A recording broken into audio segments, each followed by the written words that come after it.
আজকে খুব মজার একটা তরকারি রান্না করব। শীতকালে নতুন শাকসবজি, বিলের তাজা মাছ দিয়ে এইভাবে রান্নাটা করলে খেতে অনেক ভালো লাগে। যেহেতু সবজিগুলো একদম নতুন, অন্যরকম সুন্দর একটা ঘ্রাণ থাকে। এখানে বাজার করা হয়েছে বড় মাছ একটা কেটে একদম বাজার থেকে আনা হয়েছে। আসসালামু আলাইকুম, সবাই কেমন আছেন? পুরো ভিডিওটা দেখুন। রান্না তো আমরা সবাই করি, তবে এক একজনের রান্নার স্টাইল কিন্তু এক এক রকম। আমি যেভাবে আজকে রান্নাটা করব এভাবে বাসায় একবার রান্না করে খেয়ে দেখবেন।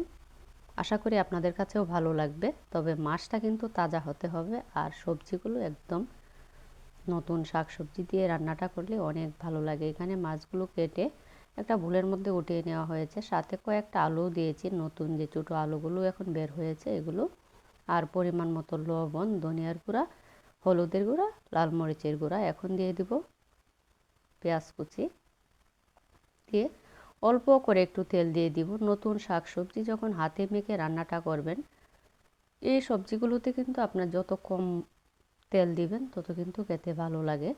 কারণ মাছটাও যেহেতু তাজা, এত তেল মশলা কম দিলে খেতেই বেশি মজা হয় তরকারিটা। খুব বেশি মশলা দিলে আমরা অনেকেই মনে করি তরকারিগুলো বেশি মজা হবে, কিন্তু না, তরকারির যে স্বাদ সেটা কিন্তু নষ্ট হয়ে যায়।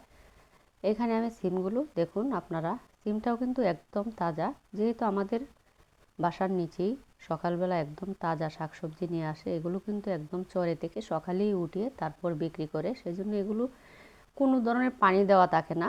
এই সবজিগুলো খেতেও অনেক মজা।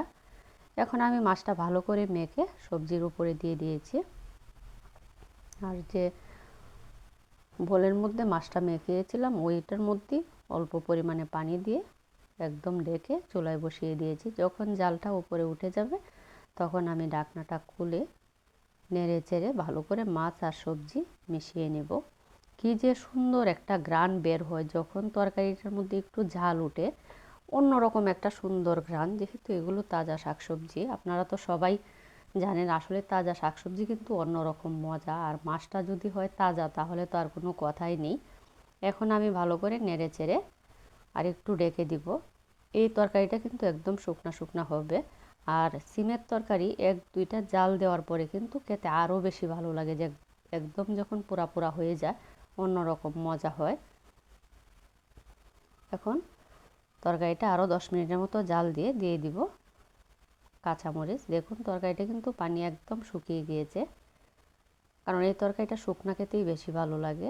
আমি আজকে আর ধনিয়া পাতা দিব না, যেহেতু নতুন সবজি আর সিমের নিজস্ব একটা ঘ্রাণ আছে, সেটাই কিন্তু তরকারিটা বেশি ভালো লাগে। ধনিয়া পাতাটা দিলে ঘ্রাণটা অন্যরকম হয়ে যায়।